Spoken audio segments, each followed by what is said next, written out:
الرحمن الرحيم وبه نستعين وصلى الله على محمد وأهل بيته الطاهرين.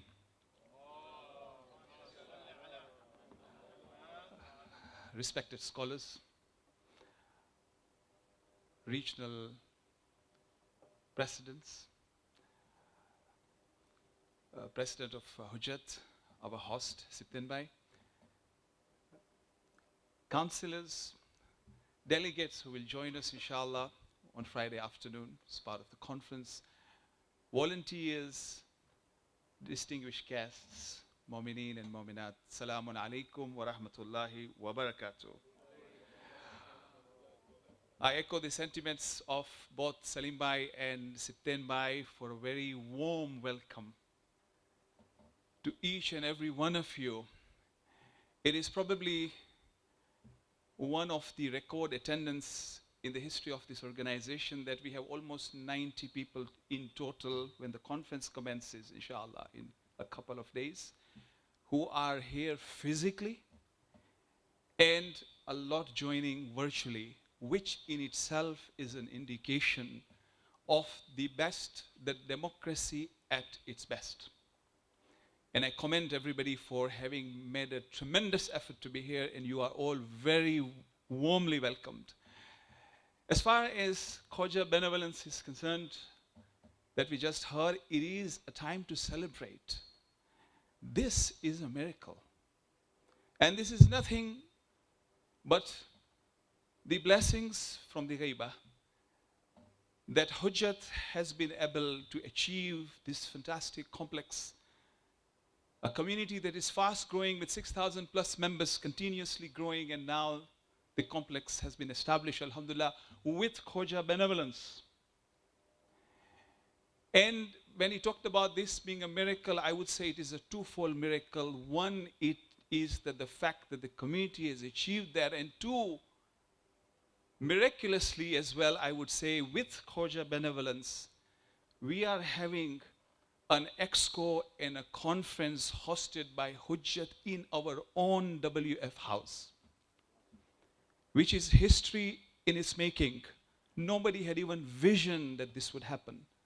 And let me tell you, because the treasurer is going to provide an in-depth analysis of how this unfolded and what relationship, or rather engagement and process we have established with Hujjat later on in the treasury report that comes soon after my state of community address. But the philanthropists who supported us with this WF house, that also helped the community, and we sat together with Siptin Bhai and his team to articulate a common vision, because it is for the members of Hujjat, but implicitly we benefit. This is your house. This is the house of each and every region, and this is the house of the community, inshallah ta'ala. So without further ado, we have put together a vision in 5 minutes of what we want this house to be established. And of course, we will be seeking input from all of you and the Hujjat team as they embark on this 3-year journey towards manifesting what this entire complex would look like. The vision that we will show you now is just for the WF house, inshallah. So if we can commence that video. Thank you.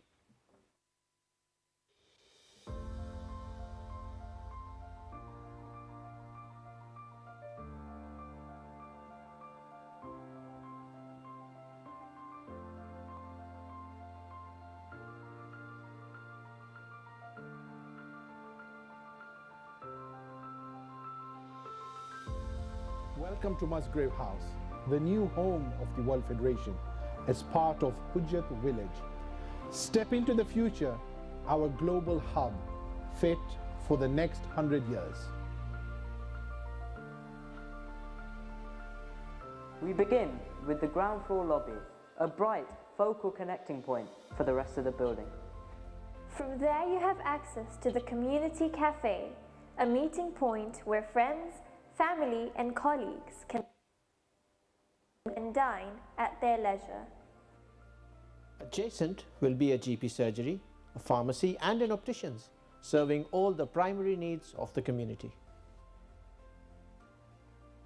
Across the lobby, a state-of-the-art gym with showers and changing facilities, a safe space for us to meet and stay active.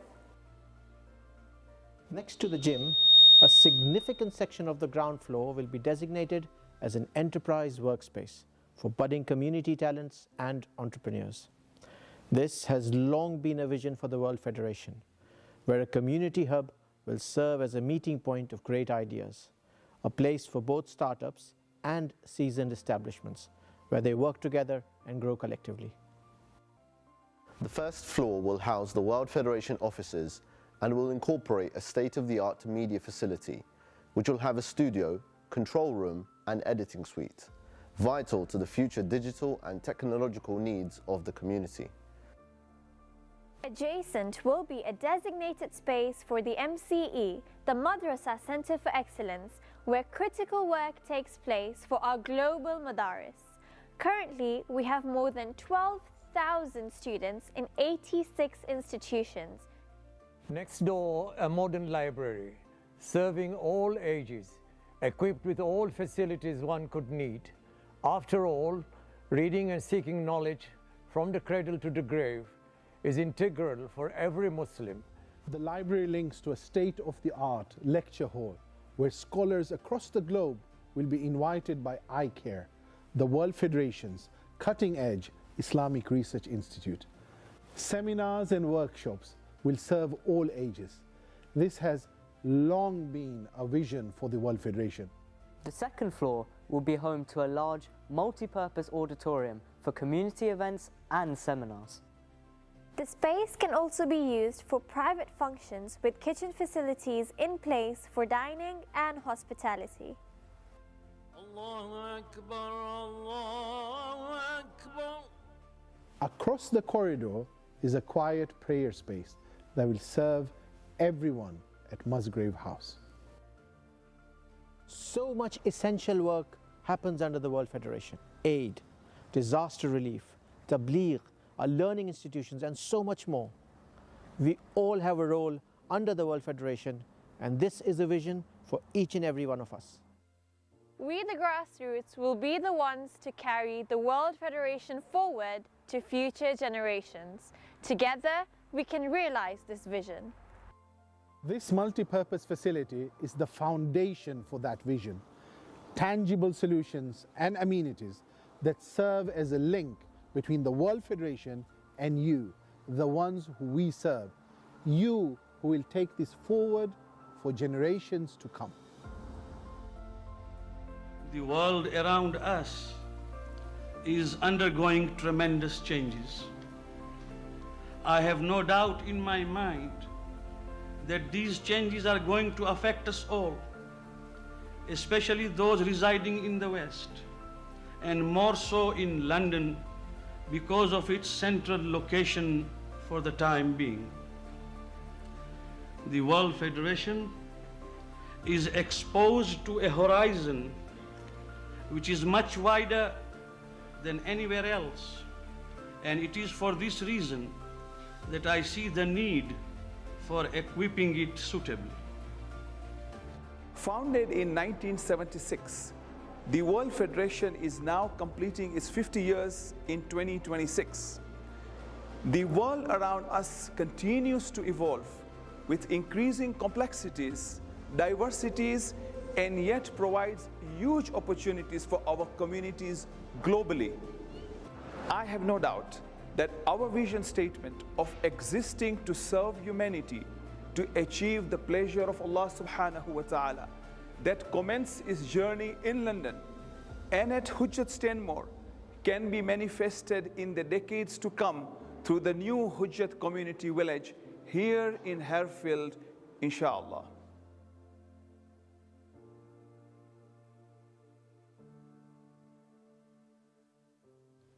Let us recite Surah Fatiha for Marhumullah Azkar and all the founding members of the World Federation.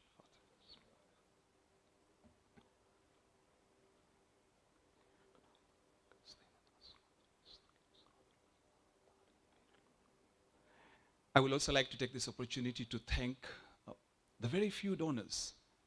We had a handful of donors. We did not go out for a very big campaign, but we got donors to come here. Some of them are here today. Some of them you will inshallah meet them tomorrow. They are all almost here for this conference, and I really on behalf of the World Federation, all of you are indebted and are very thankful to those donors. And as I mentioned later on, the treasurer is going to provide details about the transaction itself, inshallah. What I would like to discuss now is the strategic vision in terms of progress going forward in three key areas: economic upliftment and the spiritual dimension of the community. So I will touch upon education and housing, the census and the conflict resolution paper that will be presented, and the eye care opening that will happen tomorrow. And my last point, but important point, is that I would like to present to you, and we heard Salim Bhai right now as well, that we probably need to redefine how we work as a World Federation, regional federation in Jamaats in a more cohesive way, so that we have a positive contribution while working as one family, inshallah ta'ala. I will just introduce some synopsis to that.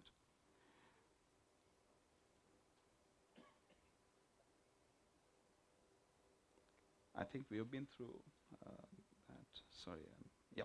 So as far as the strategic pillars are concerned, we have 5 pillars that we had pledged, and we are trying to achieve those as far as feasible.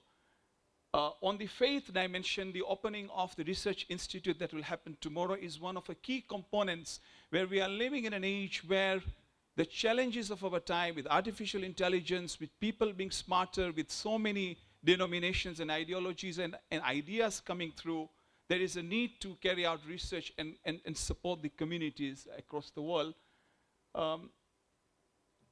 As far as operational excellence is concerned, we will talk about that later if time permits. Importantly, of course, the economic upliftment, where we have approximately 7,000 families living below $300 in the Khoja community, which is not acceptable.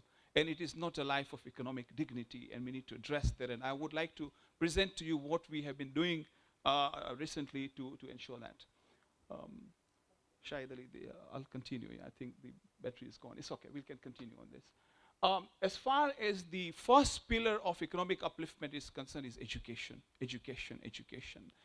And we know for a fact, 2 years ago when we came on board, we had a number of Khojas who are still deprived of higher education.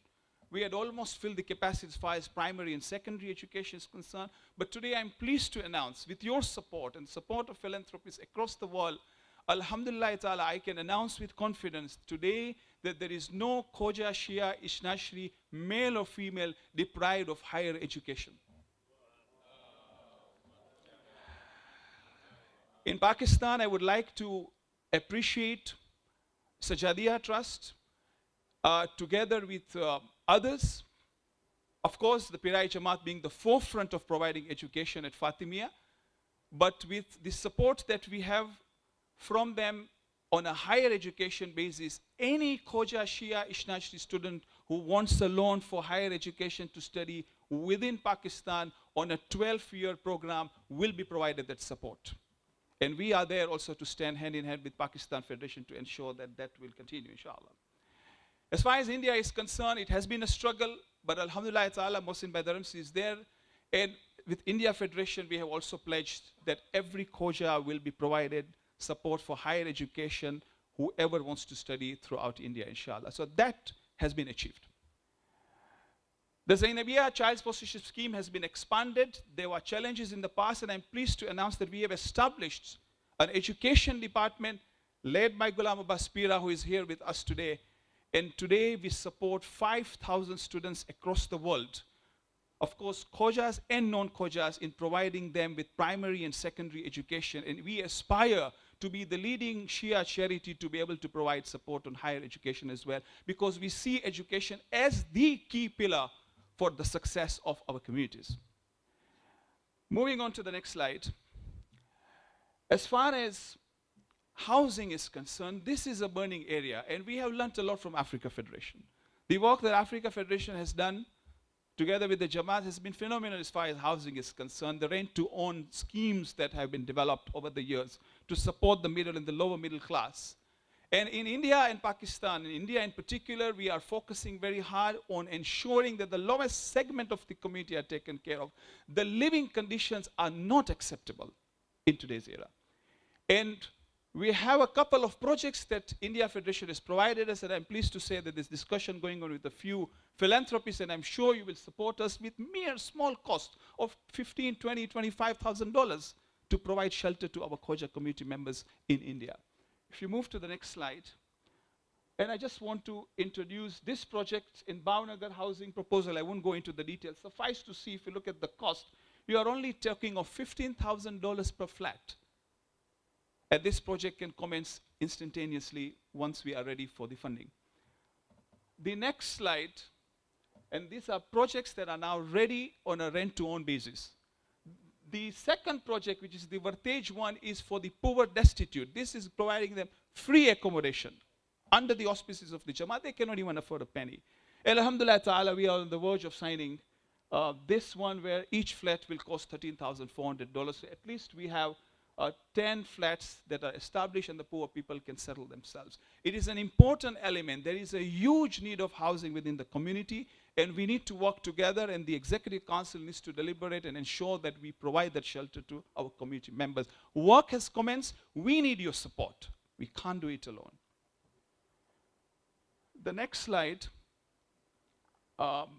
is a third project that has also been brought up by India Federation. We can discuss that later, but you'll see the amounts, $20,000 per $27,000 per flat. I mean, this is easy money. It's not difficult for even professionals in our community to contribute one house and get Sawab Jariya and Baqi Salihat. We'll move on. As far as moving forward is concerned, data gathering and impact assessment of the community is fundamental to plan the future strategy of this community. We want to move ahead professionally. We want to move ahead engaging with the young people of the community, understanding the needs and requirements. The first plan that the World Federation embarked upon was the strategic plan back in 2003. And Alhamdulillah ta'ala, if you look at all the departments that have been set up in the World Federation, was thanks to the strategic plan. We moved on, and we had the Project North Star report. And I know the Project North Star report had challenges. There were regions who were not fully aligned to it, but there were some components that were accepted by the community. And let me tell you very clearly that this house decided to park that report, and we respect it. And let me reassure every region that the current modus operandi of strengthening the region is our motto. We will support every region to be strengthened. Let us remove the misconceptions and perceptions that we are here to dilute regions. A stronger region is a stronger World Federation. A stronger Jamaat is a stronger region. That is our commitment, and I say it unequivocally here, that this is the way we will move forward. And we have learned over the last 2 years, having visited I have visited more than 40 Jamaats in the world in the last 2 years, 45 Jamaats.